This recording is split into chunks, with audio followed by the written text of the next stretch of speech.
Hexagone, actualité.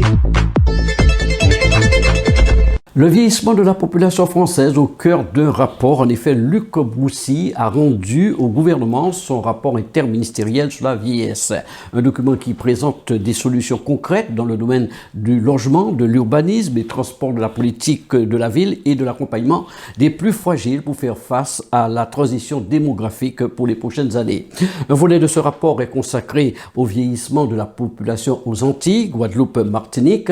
Luc Broussy propose un grand plan d'urgence Antilles 2050, le défi de la transition démographique.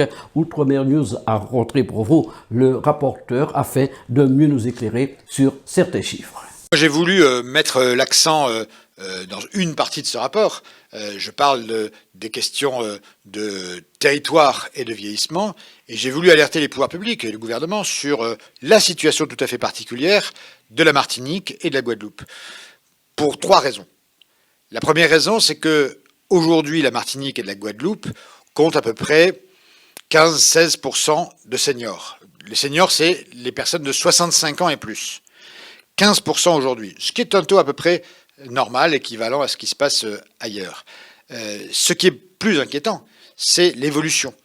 Puisque en 2050, c'est-à-dire dans 30 ans, le taux va passer de 16% à 37% de la population en Guadeloupe et de 16% à 42% en Martinique. C'est-à-dire que dans 30 ans, c'est rien 30 ans, à l'aune de l'évolution démographique, il y aura en Martinique 42% de la population, c'est-à-dire quasiment une personne sur deux que vous croisez dans la rue, qui aura 65 ans et plus. La Martinique, pour vous donner le chiffre, est aujourd'hui dans le classement des départements les plus âgés de France en 74e position, ce qui le place donc parmi les plus jeunes. Et la Martinique et la Guadeloupe, pardon, est à la 84e position. Donc elles sont aujourd'hui en queue de peloton des départements les plus âgés de France. 2050, la Guadeloupe sera le 6e département le plus âgé de France, la Martinique le premier. En 2050, si les choses continuent comme ça, et elles continueront comme ça, parce que la démographie n'évolue pas comme ça d'une année sur l'autre, eh bien, en 2050, la Martinique sera le département français le plus vieux de France, devant la Creuse, qui aujourd'hui est le département le plus âgé de France. Donc, il y a cette évolution de aujourd'hui à 2050 qui est extrêmement forte, puissante en termes de vieillissement. Le deuxième élément, c'est que il y a en Martinique et en Guadeloupe un taux de pauvreté des personnes âgées beaucoup plus élevé qu'en métropole. 4% des retraités de métropole sont au minimum vieillesse, 20% aux Antilles. Donc nous avons beaucoup plus de personnes âgées demain, et parmi ces personnes âgées, beaucoup de personnes âgées qui seront pauvres.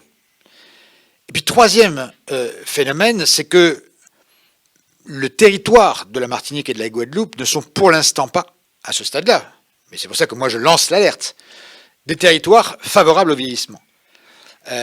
D'abord parce qu'il y a trop peu d'EHPAD, trop peu de résidences autonomie, trop peu de résidences services seniors, qui puissent héberger une population qui va devenir fragile. Et puis, en termes d'adaptation des logements, d'adaptation de l'urbanisme, pour être de temps en temps à Fort-de-France, je ne vous fais pas de dessin sur la topographie de la ville, qui va rendre très difficile, là aussi, l'accessibilité des lieux et des villes qui seront pas toujours favorables, justement, au vieillissement. Donc, beaucoup plus de personnes âgées qu'ailleurs dans 30 ans, des personnes âgées plus pauvres, des équipements médico-sociaux en quantité beaucoup trop faible par rapport aux besoins, et enfin une topographie des villes qui ne se prête pas beaucoup à la question du vieillissement. Donc oui, moi j'ai décidé dans ce rapport de faire un point d'alerte au pouvoir public en leur disant on peut changer les choses à condition de le faire maintenant. Alors, pour les téléspectateurs qui nous regardent, on cite beaucoup la Guadeloupe, la Martinique. Pourquoi pas la Réunion, la Guyane et les autres territoires? Parce que en termes démographiques, ça n'a rien à voir. La Guyane, la Réunion, Mayotte restent des départements qui vont vieillir évidemment, mais dans des proportions bien moindres et dans lequel la démographie, la jeunesse, les naissances sont beaucoup plus fortes. La caractéristique de la Martinique et de la Guadeloupe, c'est que les personnes sur place vont vieillir, mais que, et vous le savez bien, les jeunes, eux, s'en vont. Et donc, ce qui n'est pas le cas des autres territoires d'outre-mer. Donc oui, il y a de ce point de vue-là, en termes démographiques, en termes d'équilibre entre une population âgée qui reste sur place et une population jeune qui s'en va, il y a un déséquilibre dans ces deux îles, Martinique et Guadeloupe, qu'on ne retrouve pas en Guyane, à Mayotte ou à La Réunion.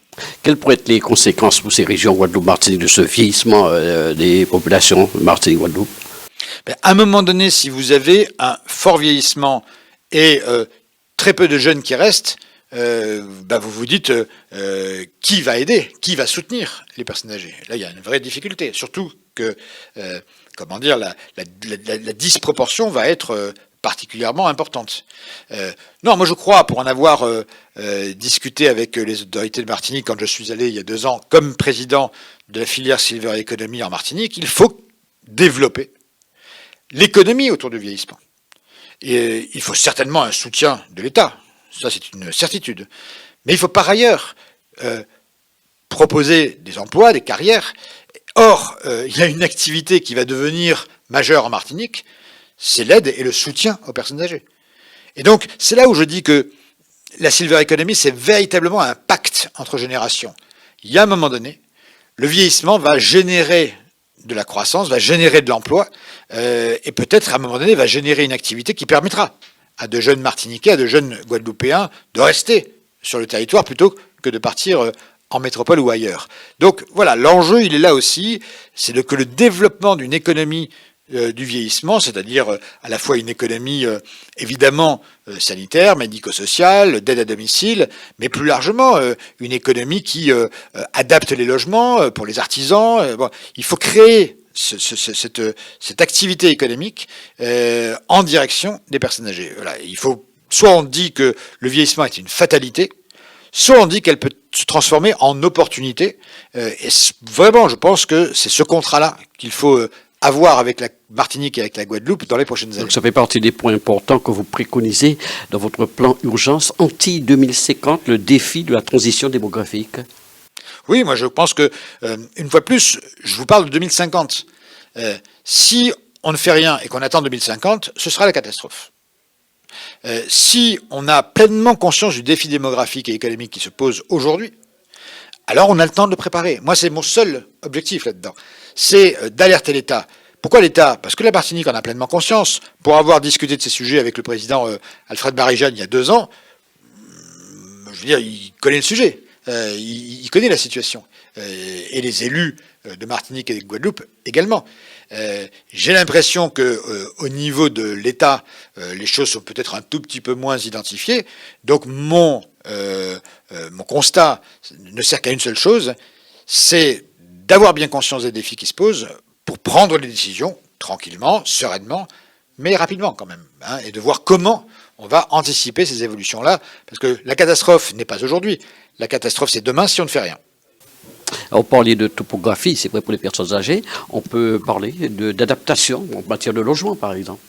L'adaptation des logements, c'est une condition sine qua non pour rester le plus longtemps chez soi. C'est devenu, notamment en métropole, un souci majeur, disons, pour ne pas aller en EHPAD. La situation n'est pas tout à fait la même en Martinique et en Guadeloupe, puisque ce sont 2 territoires qui manquent d'EHPAD. Donc la question, c'est pas refusons l'EHPAD. La question, c'est il faut à la fois des EHPAD et en même temps des logements plus adaptés au vieillissement. Quand vous habitez dans une rue qui, sur les hauteurs de Pointe-à-Pitre, de Fort-de-France ou peut-être de Pointe-à-Pitre, je connais moins bien, mais a une déclivité de 10%, vous pourrez faire tout ce que vous voulez. À un moment donné, la personne âgée un peu fragile, elle aura un peu de mal à déambuler dans une rue qui n'est pas faite pour elle. Bon, donc il n'y a pas seulement l'adaptation des logements. Il y a l'adaptation du quartier, l'adaptation des rues, l'adaptation de la voirie. Tout ça participe de la capacité pour une personne fragile de se déplacer ou pas dans la ville. C'est aussi la question des transports. Si on ne veut pas être assigné à résidence, quand on est âgé, il faut pouvoir se déplacer. on ne peut pas se déplacer toujours en voiture, donc on devient soit un piéton, soit un usager des transports en commun. Et là aussi, on se rend compte quand même qu'il y a beaucoup de faiblesses partout, sur tous les territoires, dans la capacité des transports en commun à comprendre les besoins des personnes âgées fragiles. On a besoin de chauffeurs de bus qui savent conduire de manière bienveillante. On a besoin, peut-être de plus de formules de transport à la demande. Dans les villes aujourd'hui, quand se développent les trajets en vélo, en trottinette, etc., ce ne sont pas toujours des moyens de locomotion, évidemment, pour les personnes âgées, mais c'est pire que ça. C'est parfois des moyens de locomotion qui vont insécuriser le piéton âgé dans la ville. Voilà, c'est tout ça que moi je demande à l'État, mais pas seulement à l'État, aux collectivités locales, à l'ensemble des citoyens de prendre en compte. Il n'y a jamais aujourd'hui d'alerte sur la question du vieillissement qui soit urgente. Mais il faut poser maintenant les jalons qui vont permettre au logement, à la ville, au territoire, tranquillement, sereinement, mais certainement, de s'adapter au vieillissement de la population. Dans votre rapport ce matin, vous avez eu l'impression que le gouvernement était attentif à vos observations concernant ce domaine? Vous savez, quand on rend un rapport, il est assez rare que les ministres à qui vous le rendez disent bon, je prends votre rapport, mais il ne comptera pas. Bon, donc évidemment que les ministres ont dit votre rapport est super, et il y a des choses très importantes. Bon, maintenant, c'est le deuxième rapport de ce type que je rends, donc je commence à être un peu habitué. À l'évidence, c'est ce que j'ai expliqué en conclusion de mon propos ce matin, c'est que désormais, ce rapport, il est sur la place publique. Il appartient à tout le monde. Et donc, quand je fais 2 pages, 3 pages sur la Martinique et la Guadeloupe, c'est aussi à la Martinique et à la Guadeloupe de s'emparer de ces propositions, de s'emparer de ces constats. C'est aussi aux élus de Martinique et de Guadeloupe, à qui je vais peut-être, grâce à vous, l'envoyer ou en tout cas le communiquer, que ces élus doivent maintenant prendre, je ne dis pas qu'ils ne les connaissaient pas avant, mais il faut qu'ils prennent ces enjeux-là et qu'il y ait une confrontation avec l'État pour que ces sujets soient pris à bras-le-corps dès maintenant. Outremernews.fr, le site de l'actualité outre-mer, 24 heures sur 24 et 7 jours sur 7. Bienvenue dans le plus grand parc attractif de Guadeloupe à Sainte-Anne, Karukéraland. Le parc Karucoco vous accueille pour des moments de détente, de sensations, de confort et de formidables moments conviviaux. Le parc de Karucoco, impasse des Sapotilles, route de Delair à Sainte-Anne. Karukéraland, c'est aussi Karucoco Lodge, des appartements d'exception à proximité du parc. Piscine, jacuzzi, jardin privatif, des espaces accueillants avec une décoration hors du commun. Des moments de détente uniques en Guadeloupe. Réservez dès maintenant votre séjour sans plus attendre.